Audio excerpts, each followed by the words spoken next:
Live from the basement of the YouTube headquarters, it's The Stacking Benjamin Show.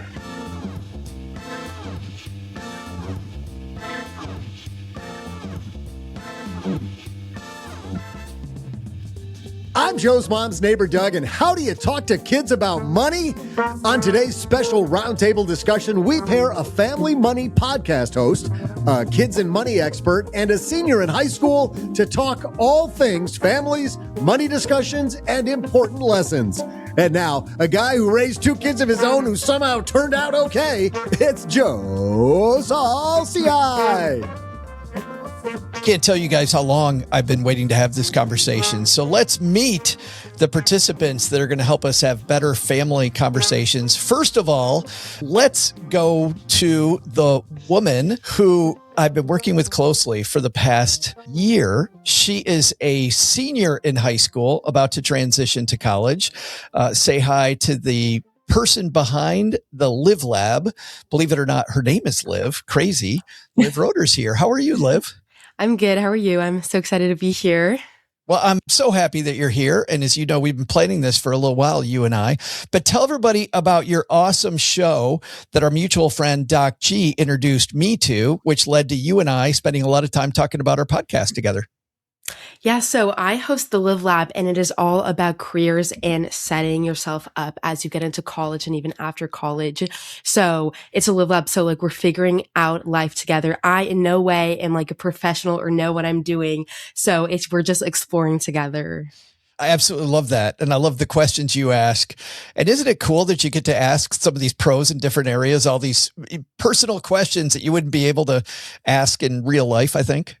Yeah, I love it. And I love it so much because I get to meet so many different people. I get to meet people in finance like you, and then people in various different careers. And just recently I talked to a communication specialist. So I got to talk about communication. So it's so fun. It is. It's super fun. And every episode is a new adventure. So it's the Liv Lab. By the way, we're going to link to all these awesome folks' stuff on our show notes page at stackingbenjamins.com. Just a couple months ago, you heard from this woman on the show. She is the brain behind the incredible giftingsense.org. Karen Holland joins us. How are you? I'm good, Joe. How are you? I'm fantastic. And I'm so happy you and I got to work together in November. And what fun it was helping you get the word out about your amazing tool and the work that you do. And also kind of to beat up on our friends, Joel and Matt, a little bit. Well, it was a lot of fun. It was probably the biggest, most intensive podcast experience I've had. I enjoyed sharing snippets with my husband and son. And for people that don't know about you, maybe they're new to the Stacker world, Karen, tell everybody about the important work that you do in teaching kids maybe to make better decisions about money. Well, I'm really excited to hear about the Liv Lab, Liv, because I think that you and I are totally aligned. Because here's my dream scenario. That when people go to negotiate their position in their first starting salary pay band, they're so comfortable talking about money that they can do it with total ease and comfort. So at giftingsense.org, we help people, parents, teachers, community leaders, any adult, help their kids, students, scouts, whatever it is, learn to think before they buy. And the reason we do this is because early success with pausing, gathering information, and reflecting before spending money really primes the demand pump for the more sophisticated financial information you need later in life when it's relevant and helpful. But the thing is, you don't start with that conversation, right? You don't start saying, now tell me about the starting salary pay bands and where do I sit in them and how do I move through them? That's not the conversation you start with. The conversation you start with is, what do I really want? How much is it going to take? What trade-offs do I have to make? And how much of my own money am I willing to spend? Like the smaller questions, right? But all of those smaller questions have one goal in mind, which is to prepare you to be super comfortable asking the big questions when they matter. That is specifically, Karen, why I was so happy we were able to partner with you, because your time working with the families and the kids that we're going to be talking about today, I think it's going to be super valuable for our stackers today. Just like Liv, your experience of the last 18 years is going to be super helpful to our stackers. And I needed the guy who talks about this on a wide band then to be a part of this conversation, because while I talk about this at Stacky Benjamins from time to time, he's talking about families and having these conversations nonstop. So what would this conversation be like without my better looking, smarter brother by another mother? He's the host of Art of Allowance podcast. John Lanza is here. How are you, man? I'm good. The check's in the mail, Joe, for that wonderful intro. I appreciate that. I've been shaking because I haven't talked to you in about 6 months. So how have you been? It has been quite a while. I've been great. And now, Karen, I have to say, we were telling jokes about starting salary pay bands at the dinner table last night. So I don't know. I think that just is something we like to do. I'm kidding. Well, I was going to say, I wondered if your ears were burning on Monday and Tuesday, because I was at a school and a lot of the kids were kind of kvetching that they didn't get allowance. And so I was telling the teacher in charge of the grade 8s, I'm like, okay, there are 2 great books, Art of Allowance, The Wisest Investment. I'm like, it doesn't matter if they give allowance for chores, without chores, whatever, just like read these books. They'll really help you because, money's like everything else. You got to practice to get better. What's cool, John, that I think about your podcast is when I first heard the name of your podcast, I thought it was all about giving allowances, but it's Art of Allowance, which is a much bigger, you've got this double entendre there on purpose, John. Yeah, no, I appreciate that. It's one of those things that the book kind of put the book out there, but the podcast has really brought it to life, having conversations with you, Joe, with Karen. Maybe at some point we'll have Liv on, and it's taken on a life of its own because I learn something new in every conversation. And that's what makes it super fun. And then you can kind of bring it all back together. And hopefully today, some of that I can make some coherent points that might be useful to some stackers out there, but I'll let them be the judge. I think you're going to be able to do that. I could predict that ahead of time, that I think that that's going to happen. Well, so I want to ask all of you this question. Let's just start with some stories about, money and communication. When you think of the first time, and Liv, I think I'll start with you. When you think about the first time money felt real in your life, like really you had this aha that it wasn't just about mom or dad buying something or some relative bringing something to the table. It was money. Do you remember that? Do you remember where you were? What was going on? I don't think it was one moment specifically, but I think it was just like a gradual as I grew up. My parents never had the sit down conversation of, hey, here's how money works. This is what it was.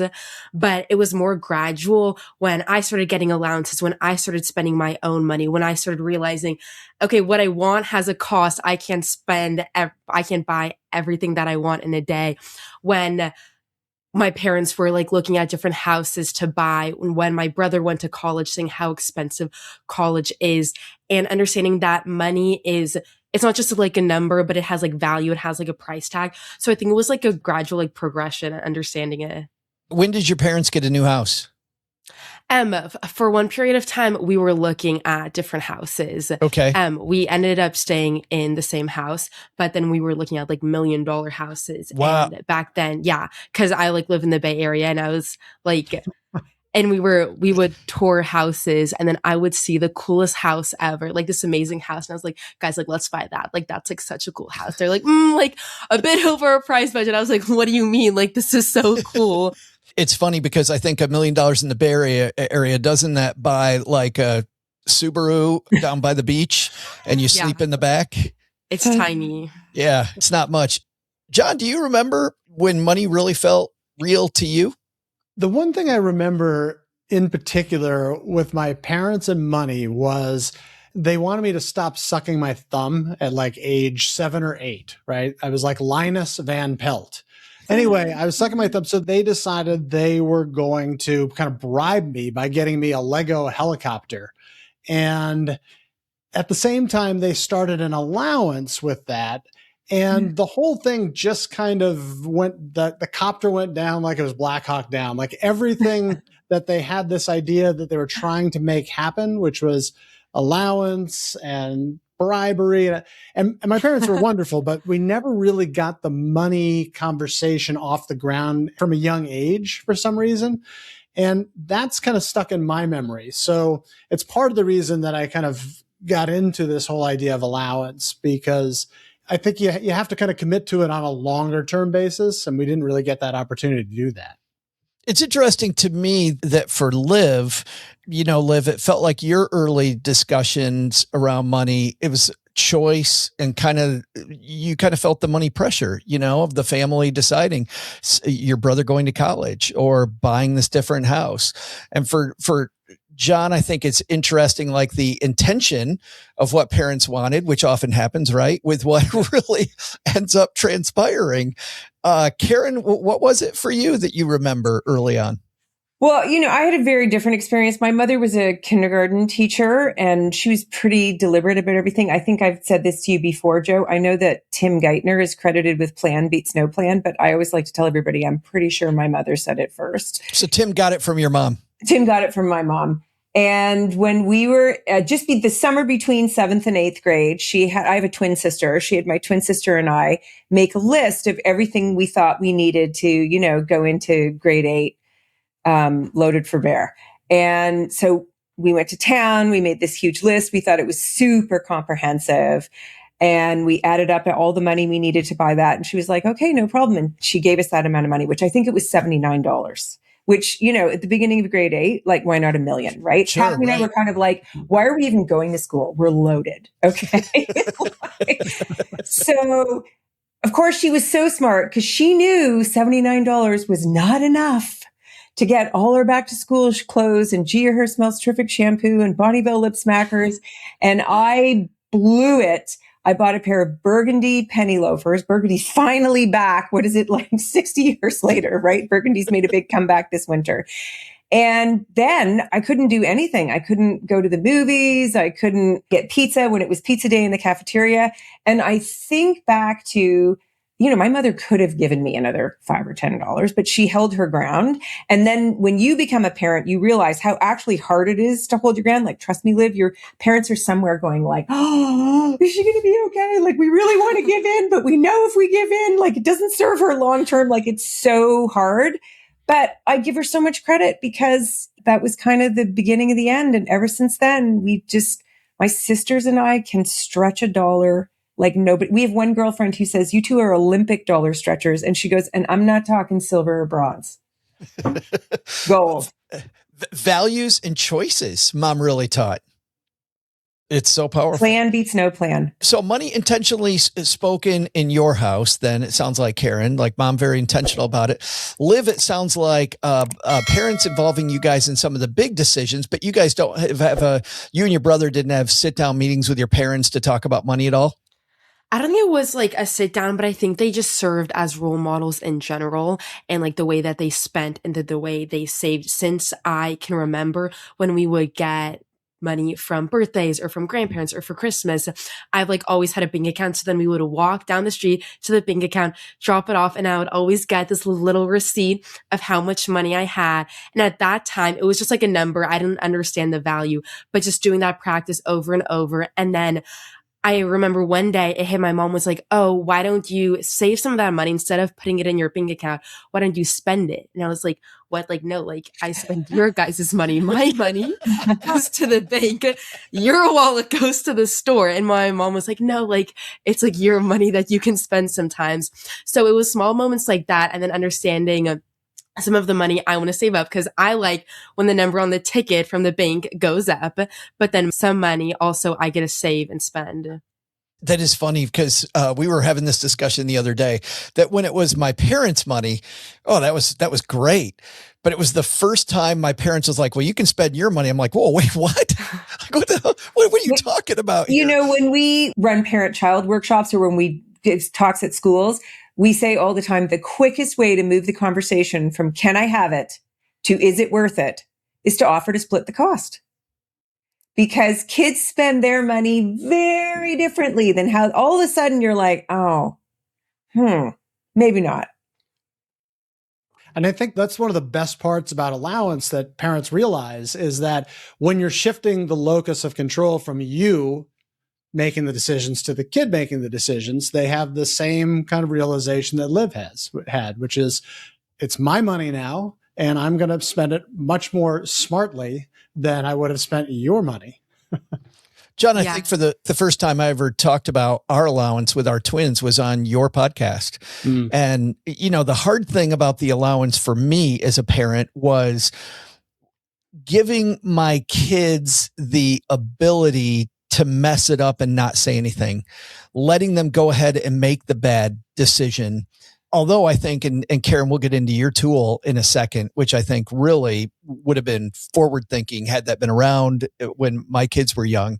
But like my daughter would buy, I remember one time she bought something that at Target that clearly was going to sit on the floor. She was going to use it one time. She was buying something that was just trash. And as a parent, I knew it and I was going to tell her not to do it. And it took so much courage for me to just sit back and let her buy it and put on my calendar for 2 weeks later to circle back and go, hey, where's that thing you bought? And that was for me very, very difficult to do because Karen, I think you said it earlier, you really don't want to see your kids. It's so hard to hold back and to not do that. One way I always make the kids laugh in workshop is I'm like, I've got like newsflash. Your parents kind of dig you. Like they actually really want you to be happy. Like it's a blue ribbon day for them when you ask for something and they can say yes. It's actually really hard to have these arguments all the time. Not a good time for them. Yeah, not at all. Oh, painful. Grounding kids. So frustrating. Liv, I have a question for you because you're closest to the ground on this one, which is when adults talk about money around kids, there's things that adults think that kids hear versus what kids actually hear. What are kids actually hearing when they hear their parents talk about money? I don't know. I think that's a hard one. But for me, I think how complex it is sometimes. Sometimes when my parents bring up money, it seems kind of straightforward or simple. And maybe that's also because they don't talk about it as explicitly. But then the other day, because to go to college, you need to fill out all these forms, like the FAFSA forms and the CSS forms. And the FAFSA one, I could kind of get by on my own. But then there was this other form, the amount of like terms and like numbers on there and like symbols and different questions, like I felt lost. And like the amount of like numbers on like tax reports, like I like feel lost. And I think just understanding the complexity, it's like I can't even wrap my head around that. So in a way, I would say that. Were you picking up more though? Like your parents are having a financial conversation. Let's say you're driving down the road. Parents are having a financial conversation in the front seat. Are you picking up more about what they're talking about money than they think you're picking up on? I don't know for that one. I think sometimes, yeah, but I don't know. I don't know. John, you talk about this type of stuff with a lot of guests. You think kids are picking up a lot more of what parents are laying down than parents expect? I do think so, because I think the key way that we learn as kids and money, or key way all of us learn, is through experience. But the second key one, since I already threw my parents under the bus, and if they listen to this, I'm gonna feel real terrible. I do want They'll be in your memoir, John. They'll be in your memoir. They were fantastic role models. So I could see the modeling of frugality, which was great, right? So at least maybe I can get some cred back with my parents. But the main thing is, I do think as kids are watching that. And there's actually research that says, experience is number one, but learning from what the parents are doing is probably number two. I actually think school is probably number three in terms of actual behavior change, not necessarily in terms of knowledge acquisition, but in terms of behavior change. And so they are very much picking up on what you're talking about, especially just your sense of money. Like, are you positive about money? Are you positive about wealth? Are you negative about wealth?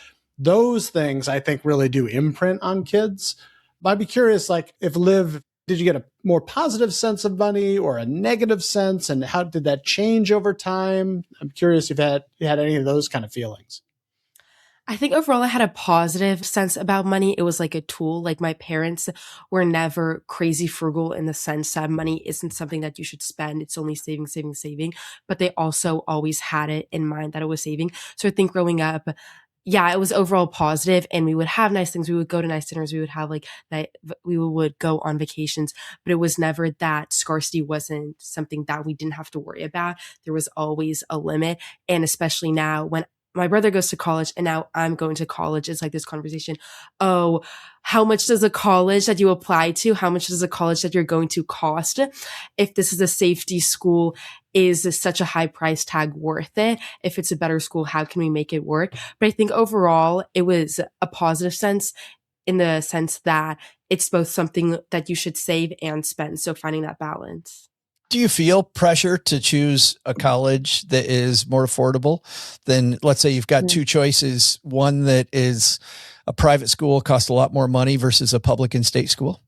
Definitely 100%. And it's like, my parents might say, oh yeah, well, if you get into this good school and it's X amount of money, we would still support you. We can pay for it. But it's also like, I don't want to screw them over, like this is money that I'm taking away from like their future, their retirement, what they want.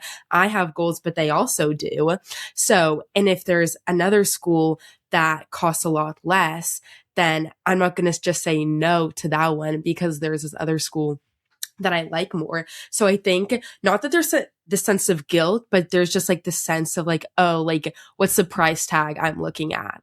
That strikes me as a really healthy sense of awareness. Like that's exactly where I would want my daughter to be. Like you get it. You're not going to make a choice based on price alone because those choices don't work either. But you are price aware. I think that's spot on. And like you said, like split the half. Like if I were to pay, because thankfully I'm in the position where my parents are offering to pay my college tuition. But if I were to need to pay half of the tuition, damn, like would the college I go to, like would that look differently? That is an important question. I mean, it's it's a wonderful question to ask. Karen, it's funny because I'm thinking about the age that your tool is squarely aimed at, middle schoolers. And it's funny because our wonderful intern, Debony, does some help working with middle schoolers. And she was telling me yesterday how much she dislikes it because she said that they just aren't interested. And I was a guy that met my spouse coaching middle school track. And I remember thinking that when I first started working with middle schoolers, that they weren't interested at all. And I found out through 3 wonderful years, they're hella interested. You got to keep it real. 100%. And they're hearing about comments about rich people, right? And people say, quote, rich people, or how their parents are talking about their jobs, or if there's any stress around vacations or holidays, or Liv's talking about, going to college. Like they're feeling every single feeling. They're just not showing it on their face, I think, like a lot of parents might, Well, and like what we like to say is most family arguments about money really stem from answering the question, what's the big deal, right? What's the big deal? I just want to do whatever. And so when you take a few minutes, pause, gather information and reflect, everybody's singing from the same song sheet and you know what the big deal is. Like you take the example of just an afternoon at the movies. I promise you the big deal is not the $10 movie ticket. It's the fact that you need another $20 for popcorn and soda and you have to get to the theater and back safely. And your parents might have, previous commitments. So it's just getting everybody to understand what the other person has to contend with to execute this transaction. And the beauty of that is when it happens, all of a sudden the kids are like, oh, right. I forgot Graham had soccer. We had to take Nana somewhere. I'll see if so-and-so's parents can drive. That's all it takes. So just walk a mile in someone else's shoes. What about, Karen, the piece of human development? Sometimes you'll see parents explaining to a kindergartner, the logistics of why we can't do X because I don't have money in the bank account. The kindergarten, it's way over their head, right? Right. On the other hand, you see people treating seniors in high school like Liv, like they're a kindergartner. You're like, maybe you should be involving them a little more. Like, how do you know as a parent that you are getting that connection, especially with some middle schoolers that don't show it on their face? I always like to take the lead from the kids. Like people are always asking me, what's the perfect age? And I'm like, there is no perfect age. I do, however, think there's a perfect time. And the perfect time to talk about money is when your kids want some, because that's when they're all ears, right? that's when they're going to be much more amenable. So I think the question often dictates how sophisticated the answer could be. It's funny. I was just at a school earlier in the week and at middle school students, and they wanted to start a financial literacy club. And wow, you should have seen the mandate they gave themselves. I mean, I'm not sure Jerome Powell could have handled this in 12 weeks. And I was like, okay. I'm like, you guys are in grade 8. I'm like, how about we try this frame? Why don't you think back to when you were in grade 5? What did you want to know about money? What were you curious about coming into middle school? And you're going to high school next year. What would you like to know about money going into high school? Why don't we try to frame the club around answering those two sets of questions? So it's just take your lead from the kids. In the second half of today's discussion, what I want to dive into first is kind of a continuation of where we left off. And John, I'll let you think about this during the break, which is, because I'm going to start with you because you've had a lot of these conversations, which is this messy piece, right? Is it better for kids to see money work or to see money worry with parents, or is it better to shield them from it? So we're going to start with that when we get back. Then we're going to go age by age. How do we begin having this conversation, Karen, that you're talking about with kids? Maybe, how do I introduce them to money concepts? 4, 5, 6, 7 years old. What do we do then? And then middle school, and then high schoolers. And we'll also we're going to dive into really now your transition, like as we help kids leave the nest, how do we help them become more responsible adults? So that's coming up in just a moment. I am super happy for the second half of this conversation and really to talk tactics with different age groups. But John, I posed this question before the break. If you're worried about money, is it okay, from all the conversations you've had with so many guests, what do they say about if you're worried about money, if you're not sure you're going to make the rent payment, or, you're not sure if your retirement's okay? Is it okay for your kids to see your money work or to see you worry about money?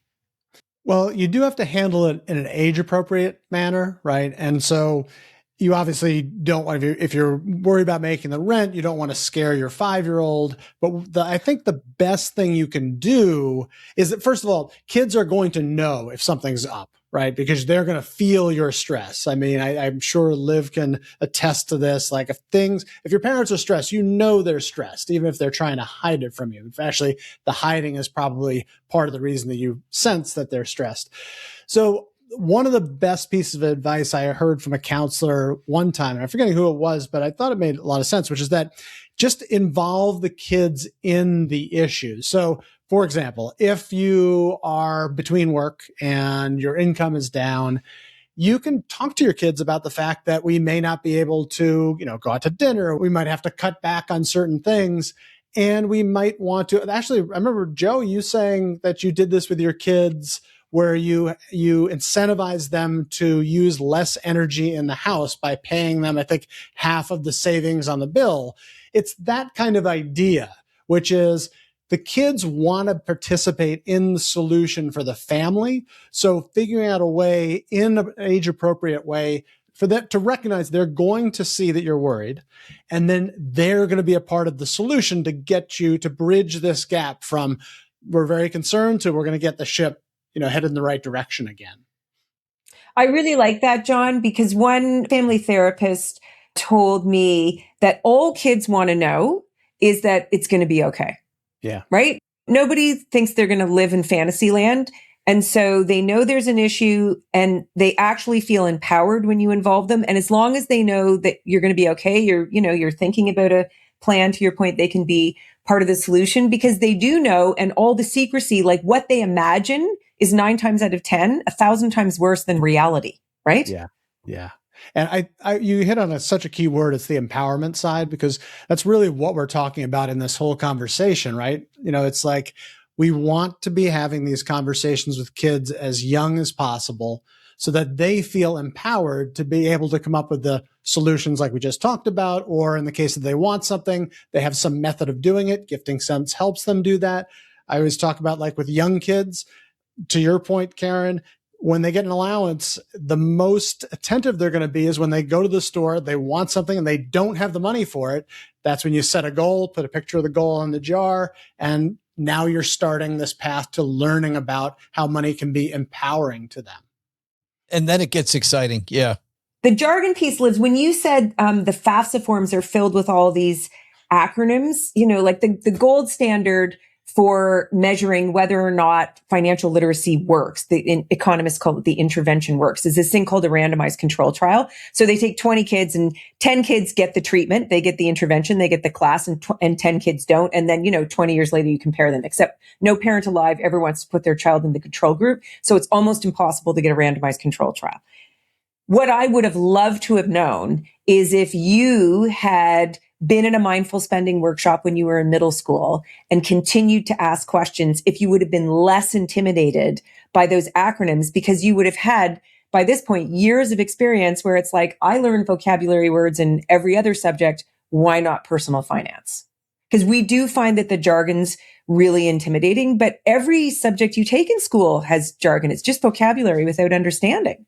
Right. Yeah, I would say intimidating 1,000%. Like speaking of like finance and all like the different like investments accounts and like stocks and bonds and like all this stuff and even like the basic stuff. Like I think often finance can be like scary and it's intimidating. And in class, like we don't have that like class. We have like history, we have English, we have math, like we have like biology, but we never have anything about finance. So it's these introductions. And even if we don't remember everything that we learn 100%, it's just becoming more familiar with it. I remember once I sat down at a meeting with my parents and their investment guy, and the guy was like explaining how investments work. If you would have asked me then to explain it, I would have been a lot more confident. Now I'm like, I wouldn't know what to say, but I still think that helped because it makes me feel more confident about finance. And it's like, well, at one point I understood like 10% of it. So yeah. Wait a minute. So I'm going to pause right here for a minute because this is fascinating to me because this is a true concrete answer to my question about how much you involve kids.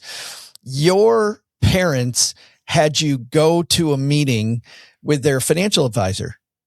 Yeah. So it was last year, not this past December, but the December before in 2024, I was getting interested in finance. And I was talking about it to my parents because I actually heard it from a podcast before I met yours about finance. Totally an inferior podcast, some other. Before I met the best podcast, There we go. There we go. And then I started getting interested in investing. And then I talked to my parents about it. And then that's when they were saying, oh, like we invest and we do all of this stuff. So then I met their financial advisor and I was able to hear kind of more about what my parents do. And then I eventually started investing as well. But I think kind of Karen, bouncing off of what you were saying, the interest started from me. It was like something I was interested in. My parents like never dragged them to these meetings, but it was always something that I knew that they were like doing. And then when I became interested, that's when I got more involved into it. You know what's funny, Karen, you talk about gifting, generosity, and values and how kids can grasp all these different things. I'm wondering, often, we start these conversations with like budgeting, right? The family budget. Mom sits down and talks me through the budget. But is generosity maybe a safer and easier place to begin than budgeting? Well, people always ask us why we focus on spending. And I mean, of course, there's way more to being good with money than wise spending habits, but that's relevant to kids, right? What do most kids do with the little bit of money that comes their way? They spend it, or they're looking for a way to spend it, or they're hoping to spend it someday. So when we say to them, okay, well, what if we told you there was a way to make sure that however you spend your money, you're going to be happy with that decision? That's the hook, right? Because 93% of kids that we've had in workshops have said they've received a holiday or a birthday gift they did not use or appreciate.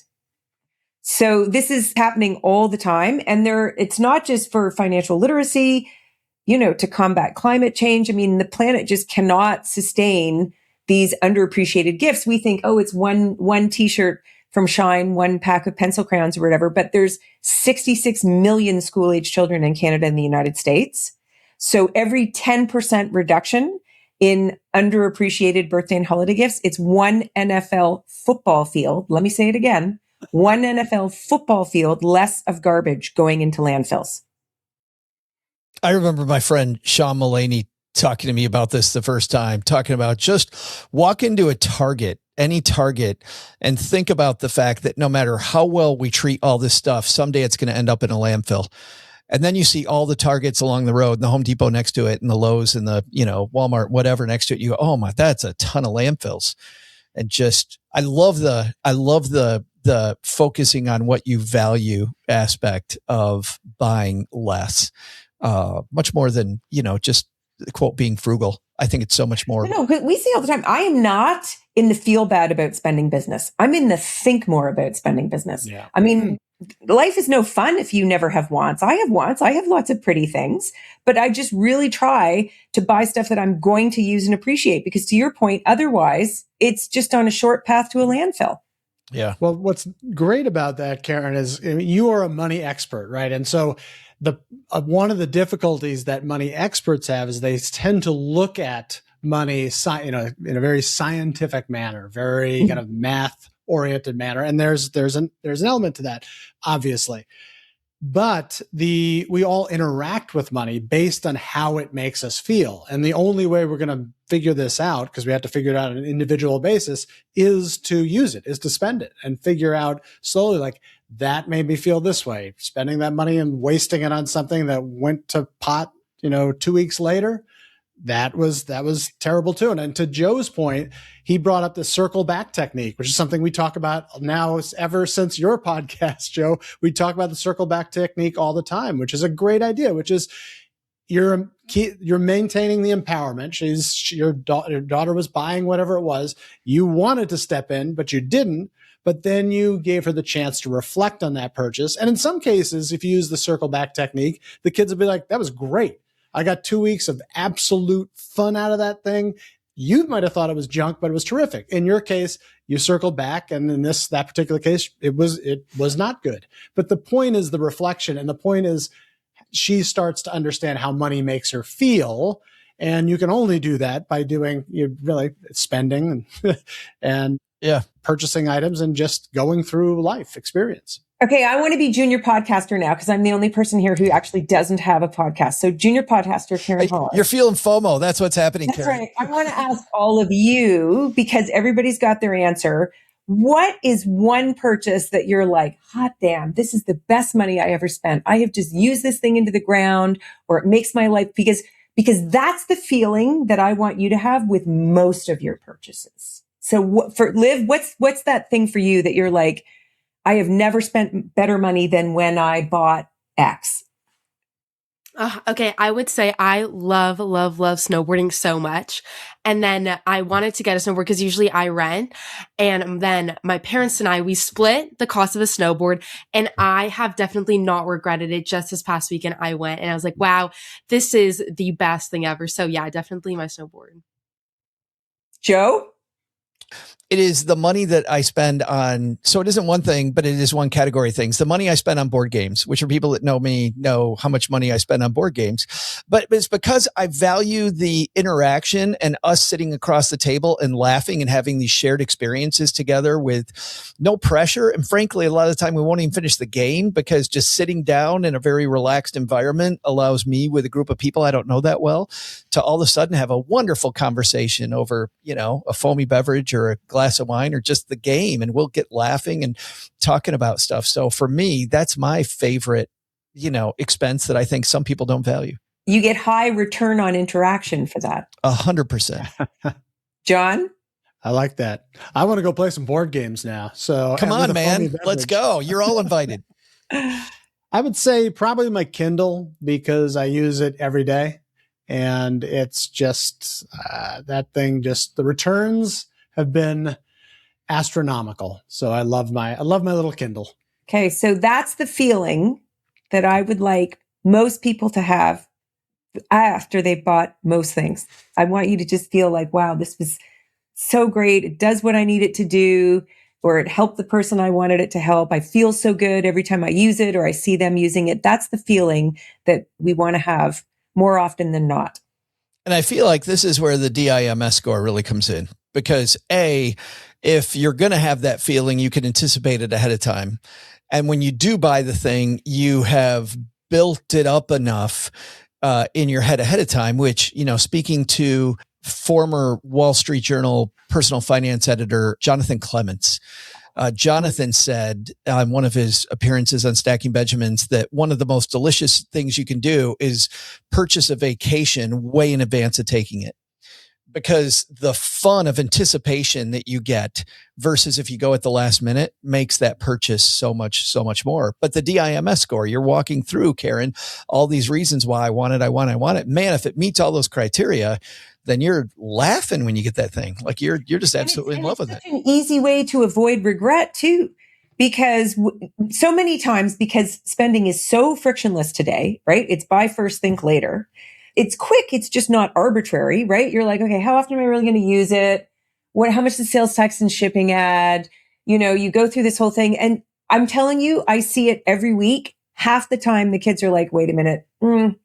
Actually, you know what? Pass. I love this focus on how it makes you feel because it's just clicked so much to me. It's like not just about, oh, are these jeans like $70? Is this like X amount of dollars?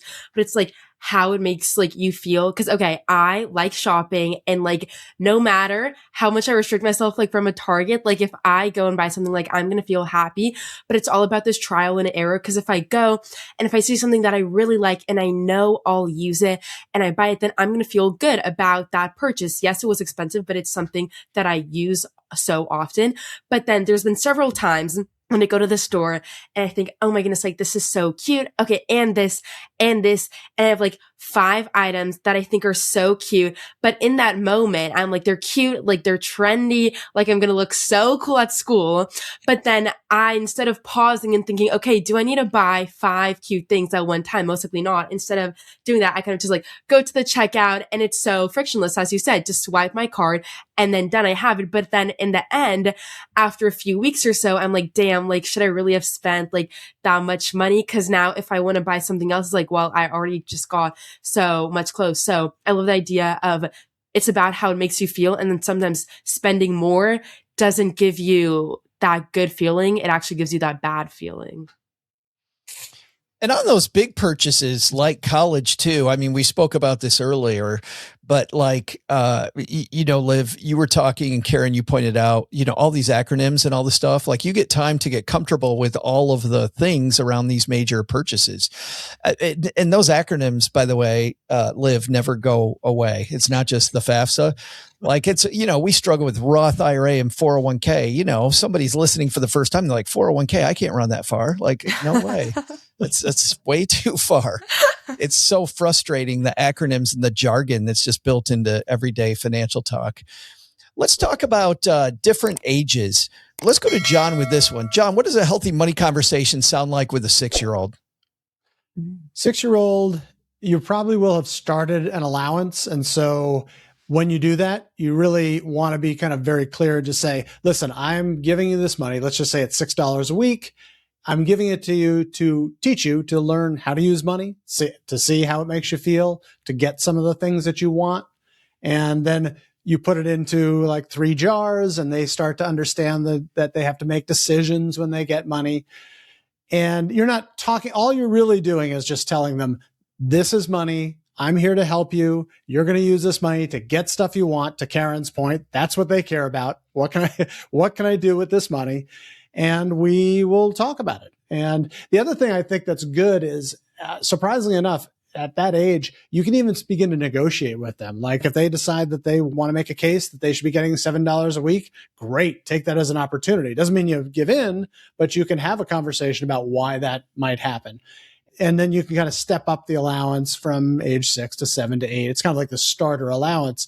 But more than anything, it's just opening up. You're making money a totally non-taboo subject, right? You're empowering the conversation around money.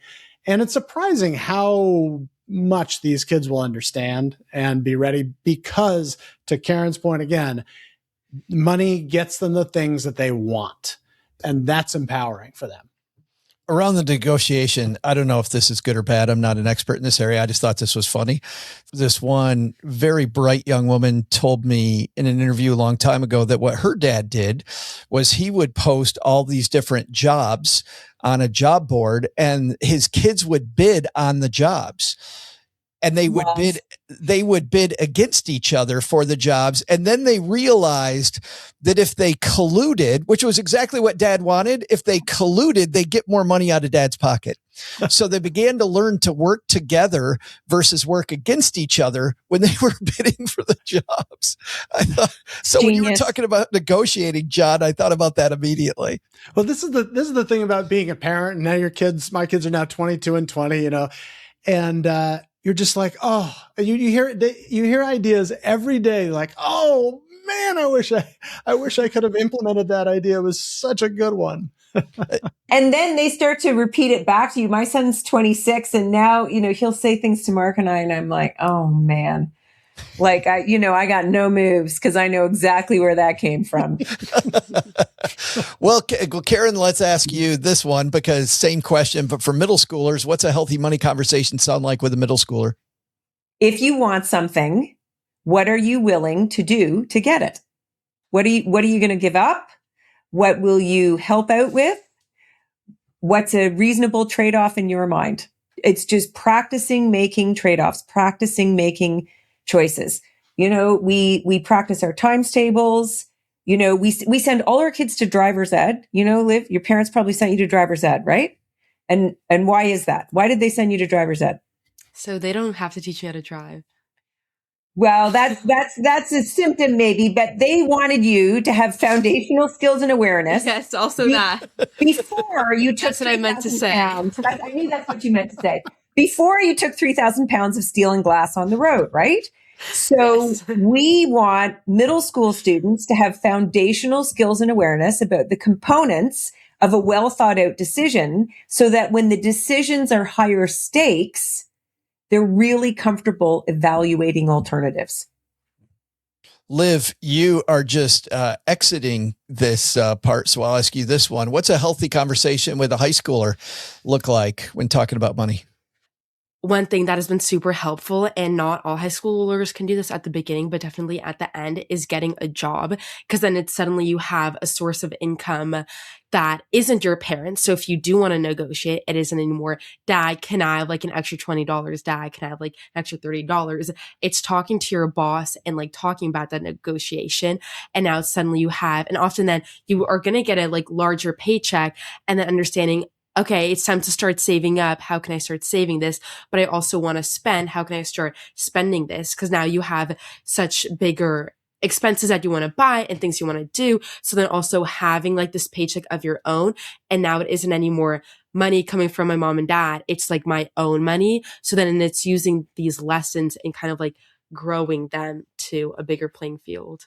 Do you expect your parents to help you then if that money came from your paycheck, or is that mom and dad hands off? That's all mine.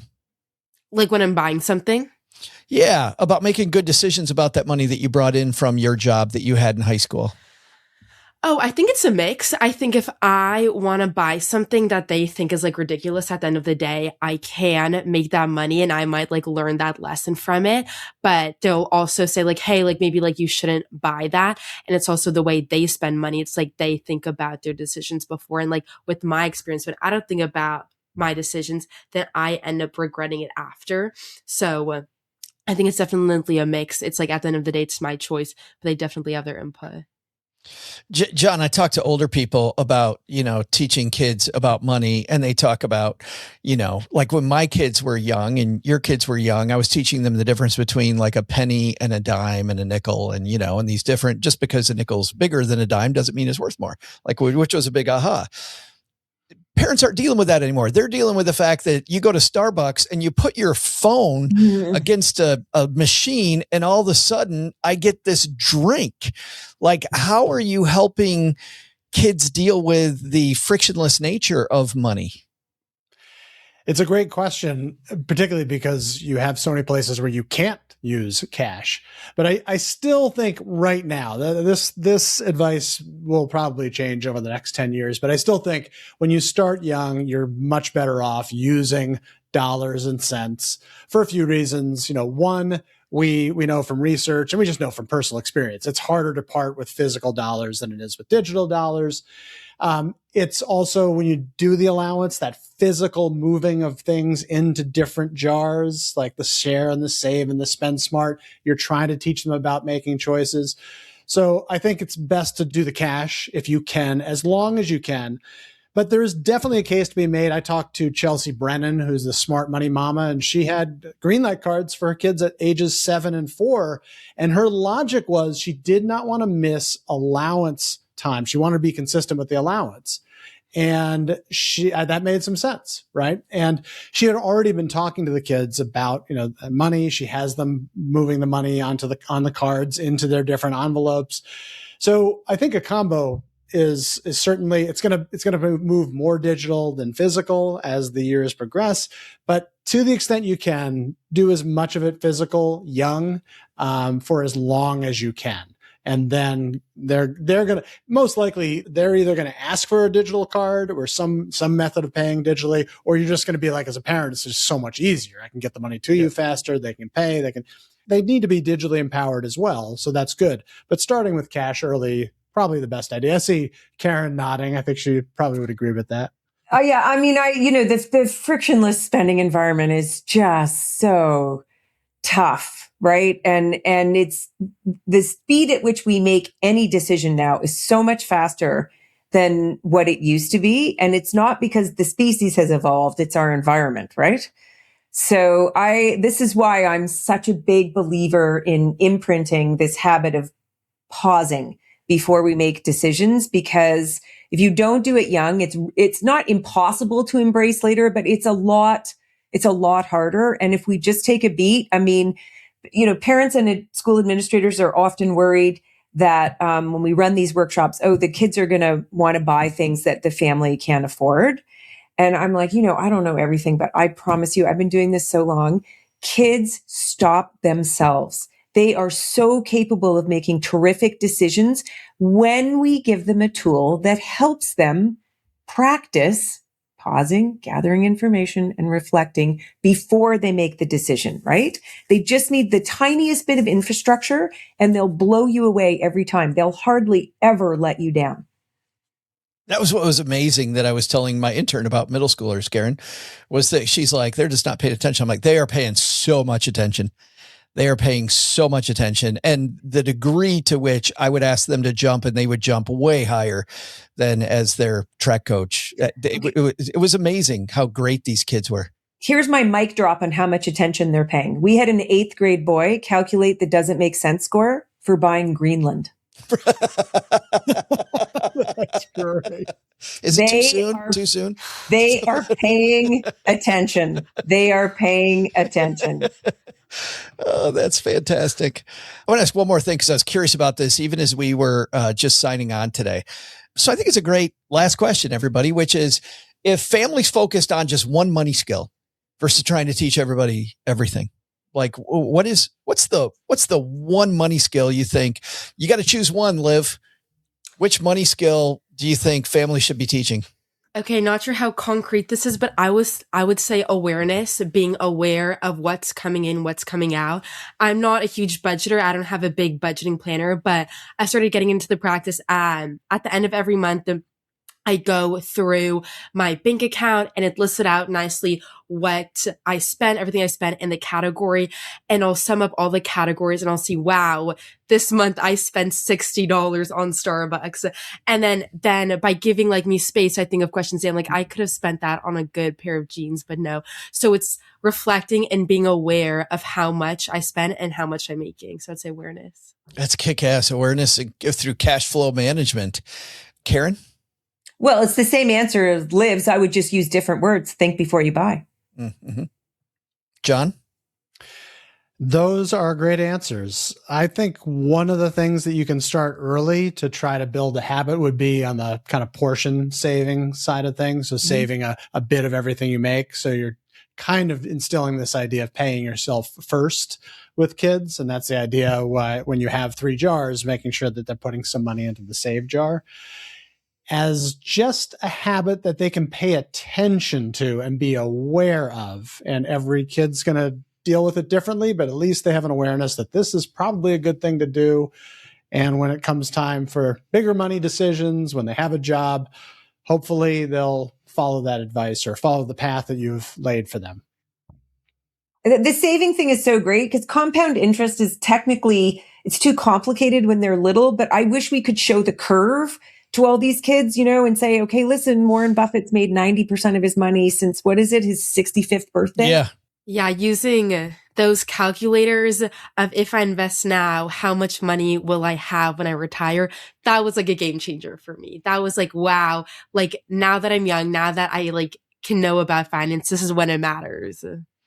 I used to go talk at high schools, and when we would get questions ahead of time, and 90% of the questions we get from high schoolers were variations of the phrase, how do I get into debt up to my eyeballs? Like it was, how do I afford a house? How do I afford a car? How do I afford how do I take out loans? How do I qualify for more loans? Like almost 99% of the questions were there. And it was funny speaking with my friend, Gene Natali, who teaches a lot of stuff in Pittsburgh. Gene said it was amazing when you turn that into discussions about the Roth IRA and about how if you just put a little money in the Roth IRA when you're 18, you could be a millionaire. And he said it would blow kids away. And all of a sudden, all the questions about getting into debt just went away on their own. And all of a sudden, they were very focused on how do I make money hand over fist as fast as I can. I have to jump in just quickly on this because your point about what the Gene makes and you going to high schools, because the thing that you have, Liv, over all of us is that the factor of time, right? It doesn't matter. You don't need intelligence. You don't even need that much money because you have so much time on your side. So when people your age start investing, it's like Morgan Housel made a great point. It's like, if Warren Buffett had stopped investing, he started investing at 11 and he's still investing. That's why we're talking about him, right? That is the reason. He's a genius, but we're talking about him because he's been investing for 80 years? It's crazy. Yeah, long time. That's fantastic. And it is funny, John, another thing, not an endorsement, that back when I was a financial planner, one of my wonderful creative parents did was that saving jar, John, that you talk about and getting kids saving at an early age. He would give them an allowance and then he would withhold the saving part and call it taxes because he wanted his kids to get angry about the part that was being withheld. And to ask the question, how do I minimize my taxes from an early age? Again, no endorsement, but I thought that was pretty. Bill Murray used to say the easiest way to teach kids about taxes is to eat 30% of their ice cream. Right. And don't even ask, just reach in. No, you just like, I want to taste that. Yeah. The claw. That is so funny. Well, fantastic discussion. And I'm so happy that you all are doing what you do and able to help so many of our stackers today.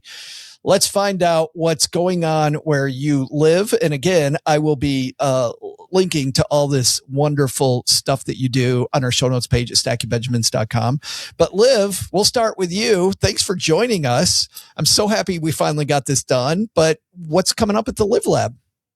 Of course, I have a few more interviews coming up. We release every other week. And most recently, I had an amazing talk with Carmine Gallo. He's a Harvard professor and he mastered communication.